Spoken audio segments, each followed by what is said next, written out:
So Will, I'm going to ask you to take a seat, and I'm going to invite Lesley Smith to the stage. Lesley is she is the chair of our Policy Advisory Board at OpenUK, and we run with a number of policy and other advisory boards. I've known Lesley a very long time. We worked together 25 years ago, and we worked together when she was running communications at Dixon's, corporate affairs at Dixon's, and we were part of the dot-com boom. So we've seen a few ebbs and flowing changes across the tech sector over the years. And what we're going to do for the next 15 or 20 minutes, don't worry, I will bring you back to time later. If you think we're running over, it will all be fine. Lesley is going to ask Will some questions herself and then open it up to the audience. And we have 2 roving mics across the room. So when she indicates that we're opening up to the audience for questions, please feel free to put your hand up and we'll get you a mic. Okay, good.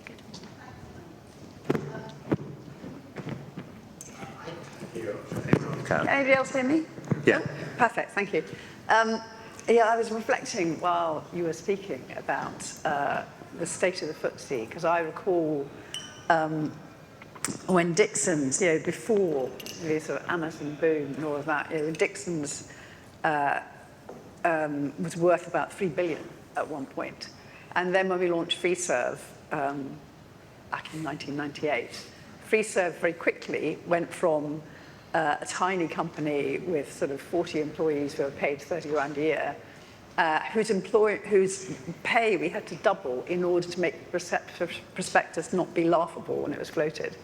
So they were all their salaries were doubled overnight, to the fury of the chairman of Dixon's.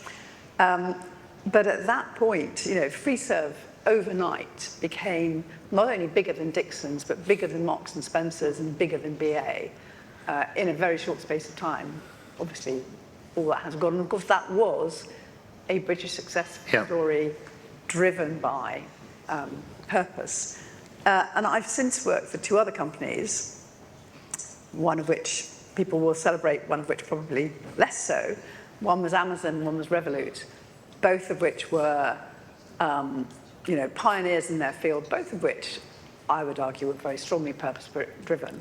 Amazon set out to be the place where you could buy absolutely anything online, but also to be the world's greatest company for customer service. They never had any truck with, let's have lots more mission statements, let's have more complexity. It was always, there are 2 things you have to do. That is the company's purpose. And Revolut similarly set out to make banking cheaper, in short, to make it much, much easier to initially switch currency across borders, but to transact online, to transact virtually much, much, much faster and without racking up transaction fees.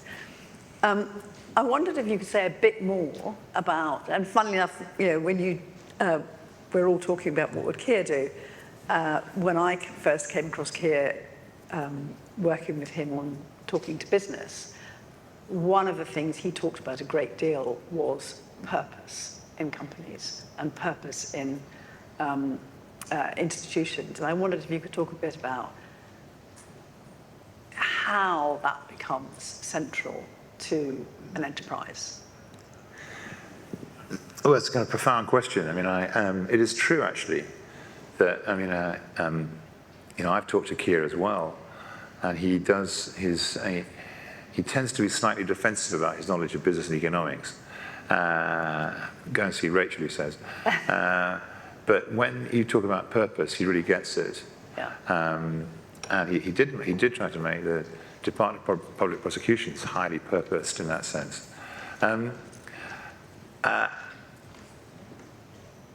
I think all of us have to answer the question what we're about. I mean, particularly as we stop believing in an afterlife. We've got to, if we're going to do good in the world, it's going to have to happen now while we're alive, rather than hope for some kind of canonization in heaven and an afterlife. And so it becomes, the question you have to ask yourself as you get up in the morning is, what am I doing with myself? And I think that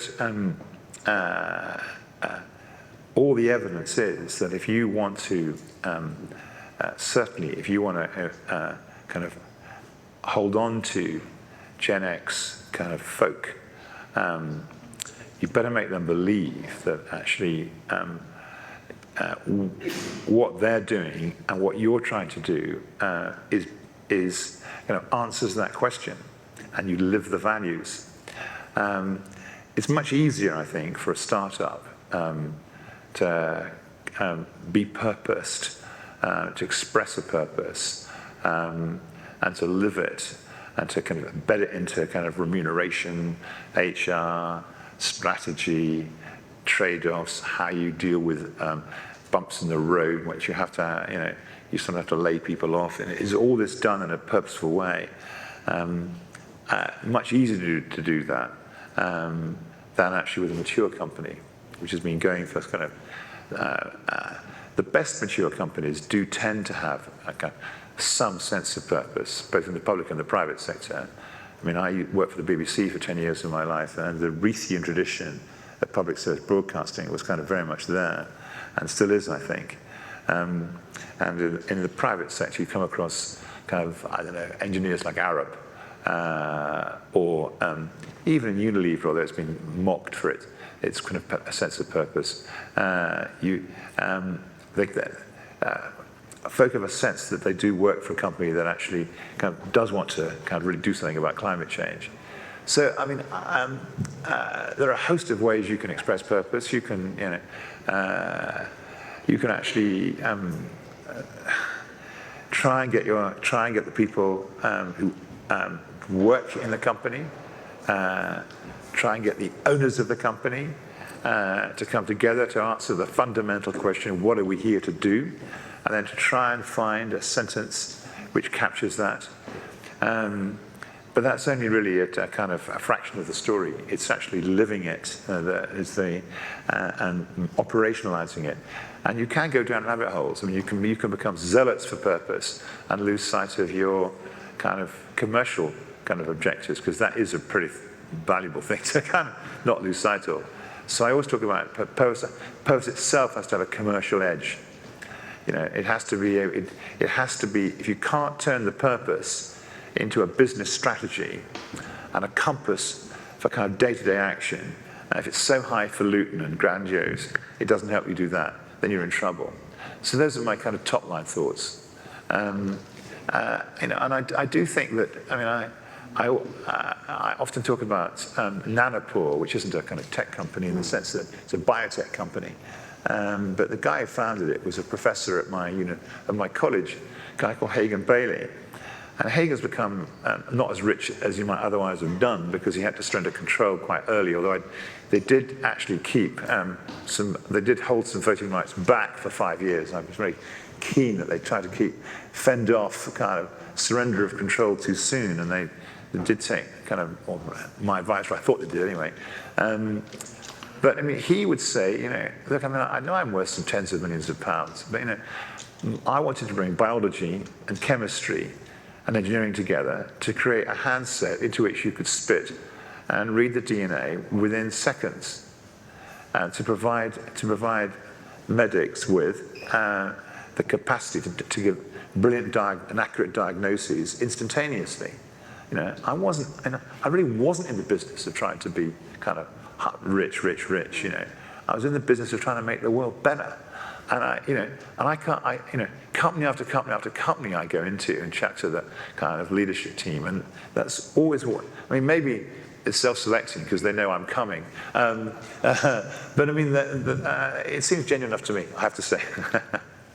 I think you're right. I think biotech is a particular sector where, I mean, since we've all become aware of global pandemics and the need to prevent them, we've seen much more focus and extraordinary innovation that drives. Well, look, I mean, I think AstraZeneca is a good example. I mean, AstraZeneca, Pfizer wanted it back in 2017, do you remember? And they bid a fraction of what it's currently worth. And Pascal Soriot, the chief executive, and some shareholders who shared AstraZeneca's purpose kind of said no. And actually they retained their independence, And that, shareholder structures are so important. You have, in order to do purpose, you do need to have,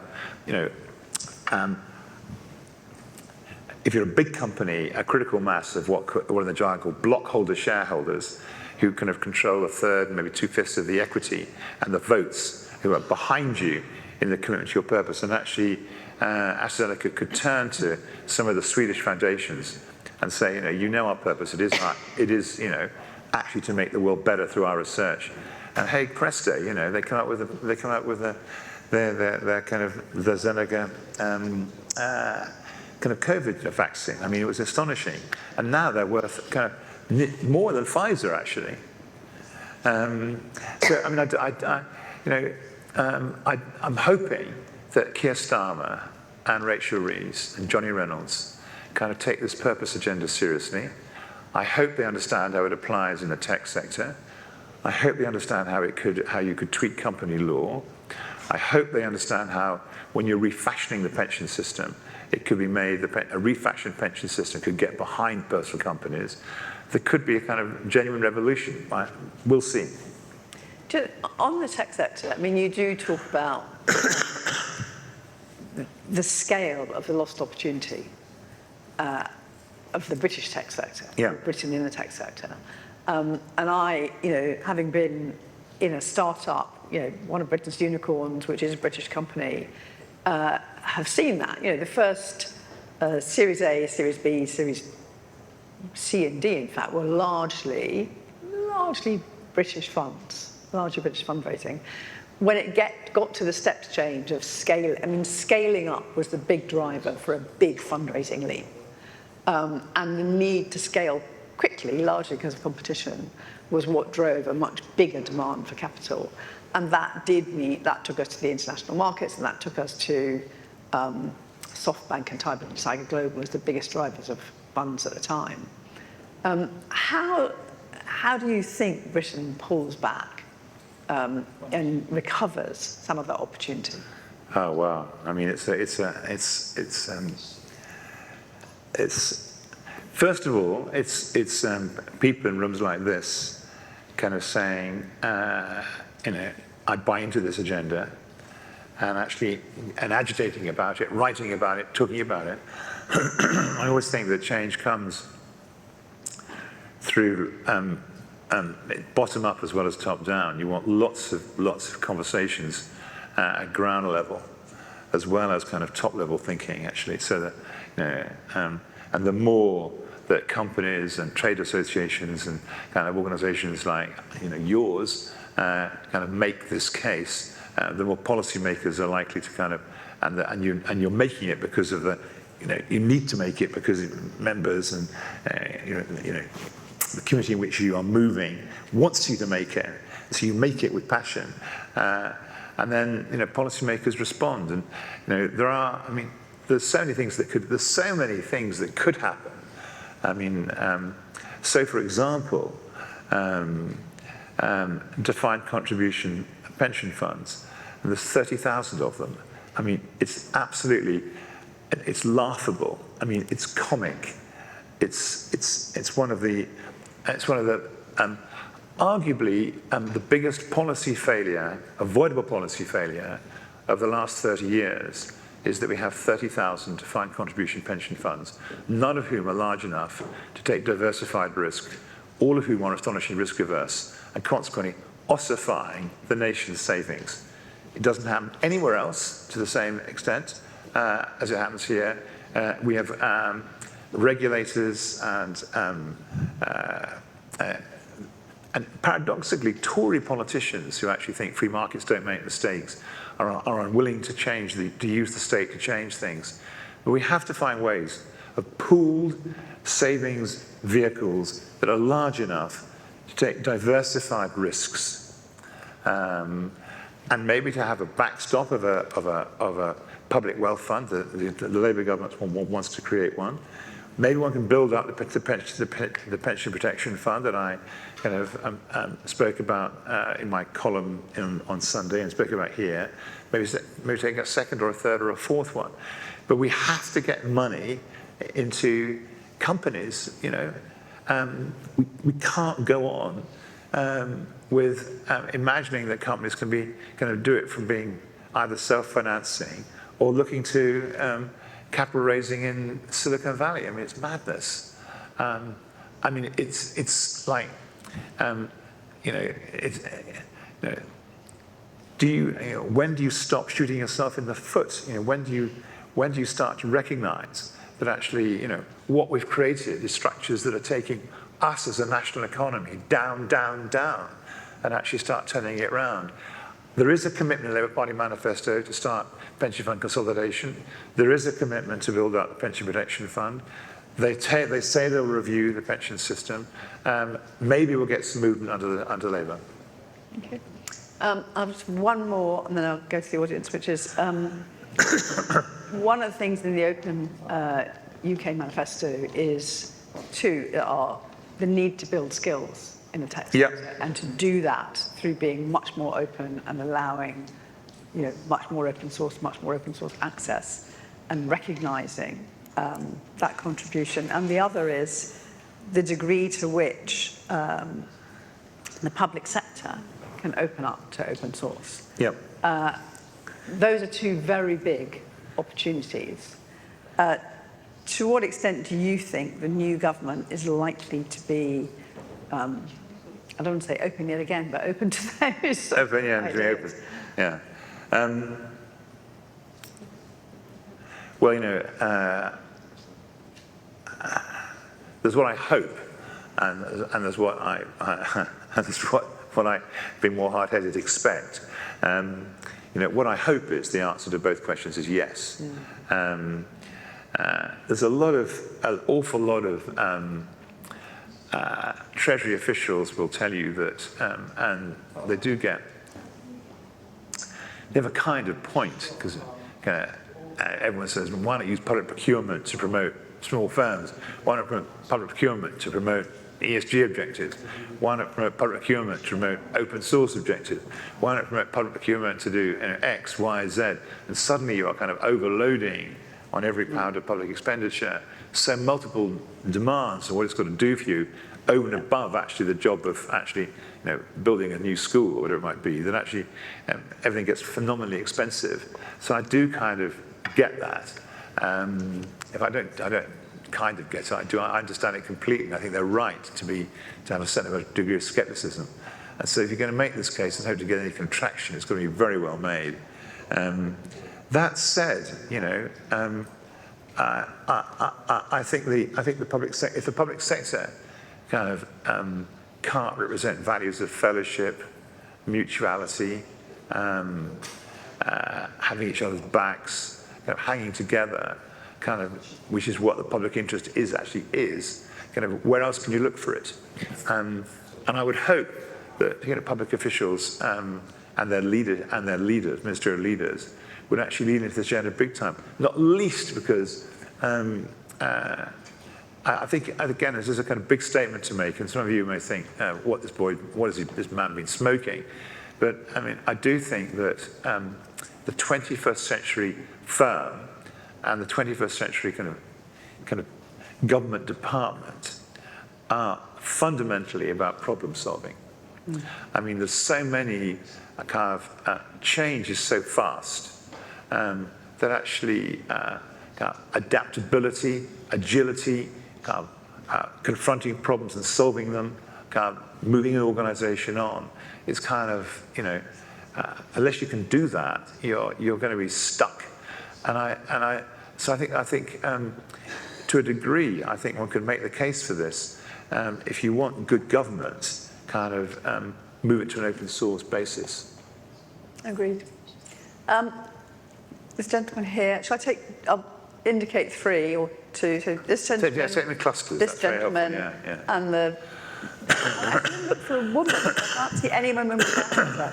So for the first round, this gentleman, and then the one on the back row. We've all got mics, wonderful. Hoping for slightly more diversity in the next round. Yeah, I was wondering, like, when you were talking about the low valuation of the FTSE, the low number of tech companies on it, and the high number of unicorns in the UK, what do you make of like that discrepancy between the number of unicorns and the value both, you know, of the FTSE, but then also as a proportion of, you know, being listed on the exchange. Okay, I'll address that. Should we take Yeah, three at a let's take time? three Yeah, and yeah. then we'll do it. Yeah, yeah, Yeah. yeah.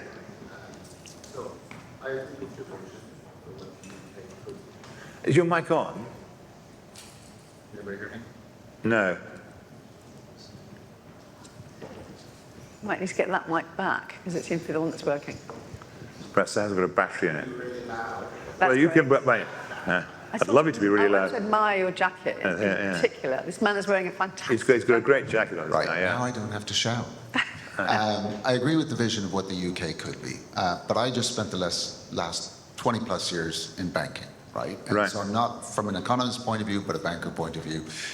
We've seen 8 years now of money leaving this country due to the size of the market, right? The reason we see fewer and fewer IPOs and fewer companies wanting to remain on the LSE is because of the size of the market that they have to operate on, which directly impacts valuations and investments. Yeah. I don't want to get into Brexit. I don't want to get into any of the politics behind that, but how do you foresee, as an economist, an opportunity for us to break that market problem? Because I think until we can, we're not going to solve the problem with the tech sector growth in the UK, because people are going to continue to invert HQs to the US or to Europe, and that's where the money is, and that's where the growth is, and that's what the pension funds want as well.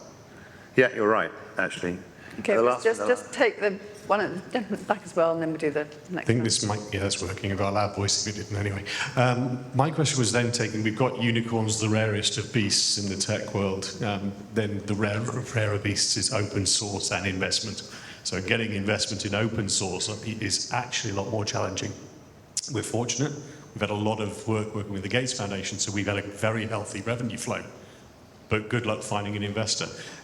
As part of the process of this tech investment, how does that tech investment then go? How do we get open source companies going as well? Because the companies you've used, Revolut, ARM, and others, they're pure commercial.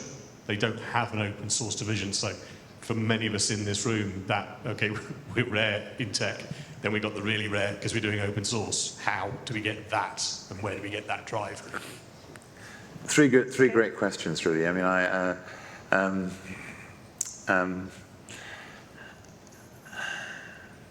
the point about the British unicorns is that there should have been, over the last 25 years, there should have been a kind of a flourishing kind of quoted tech sector in the UK stock market. I mean, the point is that we've grown them, but they're owned elsewhere. That's the point. That's what I tried to say in the keynote. And you know, the exam question is why do so many kind of end up being owned overseas? And you want. I mean, I'm a believer in free trade. I'm not a protectionist. So obviously, some companies are going to get taken out, but you equally want there to be a balance, And one of the reasons why so many of the UK companies get taken out is the degree of disempowerment that I tried to argue for in the keynote, in particular the kind of low valuations, which kind of segues into your question. I mean, look, you speak to Britain's arguably most passionate Remainer. I mean, I thought, one of the reasons why Brexit was catastrophic was that it was informed by that thinking that I decried earlier, that actually, the proponents of Brexit on the economic and political right refused to accept that there were huge advantages in being in the European single market. And actually, in that 15 years up to 2016, London was emerging as the financial capital of Europe. And I actually think, and again, there's me and Palmerston once said of the Schleswig-Holstein question in the 19th century that only 3 people understood it. One one was mad, one had died, and the last was him. And I sometimes think the same of me, because I advocate membership of the euro. I think we should both be in the European Union, and we should be in the euro. And I think London should be the financial capital of Europe. And I think that our tech companies should have the European market at their feet. And I think many of the problems I have been discussing would actually kind of melt away. We're not going to, I'm hoping that actually that will take place in the next 10 or 15 years. I think it wouldn't surprise. Here's some things. You can have me back in 2 years' time and see whether any of these predictions come true. One, I think there will be a big, baggy defence pact with the European Union concluded by the summer of next year, which will include cybersecurity, data, food security, energy resilience, defence procurement, as well as harmonisation of our military operations. And that's about 12 or 15% of GDP, all of which will have to be in a single market. And there'll be a kind of dynamic alignment of standards in those areas. Two, I think the trade and cooperation agreement will be renegotiated. Three, I think there'll be a financial services agreement. Four, I think the British government will have a top-to-bottom review of the impact of Brexit. It will be neutral about whether we should stay in or rejoin, or stay out or rejoin, but will be a big fact-gathering exercise to kind of start moving public opinion in Britain. So if you came to Britain in the hope that I mean, there's going to be an interlude, but I think that the steps back are going to start being made in conjunction with some of the policy measures that I was outlining in the keynote, and that I hope will actually start to see some revival in valuations. On your question about open source and financing it, I think it has to be kind of slightly, I mean, there's kind of open source as a business model and open source as a process. And I personally distinguish between the two of them. I mean, I know Herman Hauser quite well, who was one of the people who were kind of behind ARM. And one of the things that, I mean, he always tells me about ARM is that, it was about the willingness to kind of use a common kind of silicon architecture and to customize it for particular kind of customers, while recognizing that they might want to share. And I mean, it was kind of, there's a kind of open source element in, or a kind of sharing openness to the ARM business model, which is one of the reasons why I think it has been such a success, but has made it highly investable. So, maybe on that chart that's up there, there's kind of, if you blur the edges between pure openness and actually, kind of licensing openness, or thinking of openness as a process, you can kind of combine having a kind of an investable proposition while retaining some of the competitive advantages and actually psychological and energizing advantages of being part of an open community. Maybe you're nodding. I'm hoping you're half convinced. Yeah, you're semi-convinced. Okay. I think we need to wind up because Amanda's advancing on the side of the stage. So, Will, I'd like to thank you incredibly much for making the time to come this afternoon. I think you get the opportunity to sign. Yes, this brilliant book has got to be bought. Fantastic book. And I'm very glad that we're handing over to somebody else to debate how we tackle the skills issue. So thank you very much indeed. I didn't do that one, did I? Yeah. You did, but there's a longer debate to be had. Thank you very much. Okay, let's go.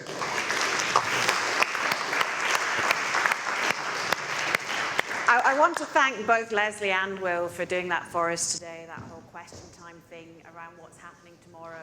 And I think, Rob was asking the question about the economics of open source. Making money out of open source, for those of us involved in it, is the holy grail. And it's the hard bit, and it's the challenge, and it's the difficult bit, and it's something that we'll touch on a little bit in some of the panels this afternoon. If you are super interested in the economics, we will have a new report in September. But if you go back to the report from this time last year, we didn't just look at the founders, some of whom are here today from the UK, like Matt. We looked also at what was happening in the Bay Area and the difference between there and here. And we found that there were a number of vectors that really made a difference. And those vectors were around understanding, around a geographic area where you had a confluence of people together, a community like we're trying to build here in the UK, who were sharing the skills, sharing the ideas, and building out together. And we also found that the key thing there was that the investors understood open source.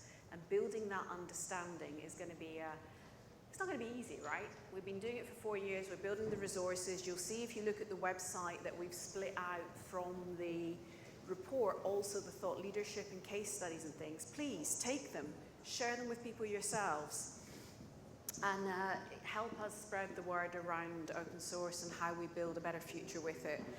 I know there's a number of journalists in the room today, and one of them is Penny Horton, who works at Computing. If I've got that right, I always get Computing and Computer Weekly.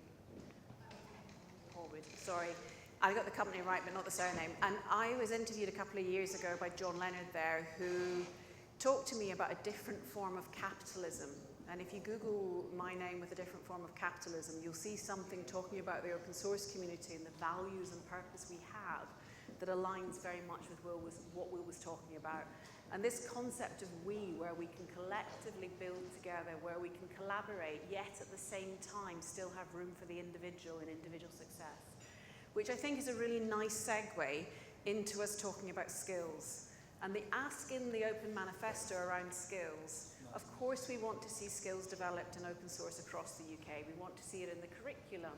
We want to see it in the academic year for school children who are in primary schools. We built our own kids camp for Key Stage 3 a few years ago, which is going to be reissued later this year. But the ask in the manifesto is very specific.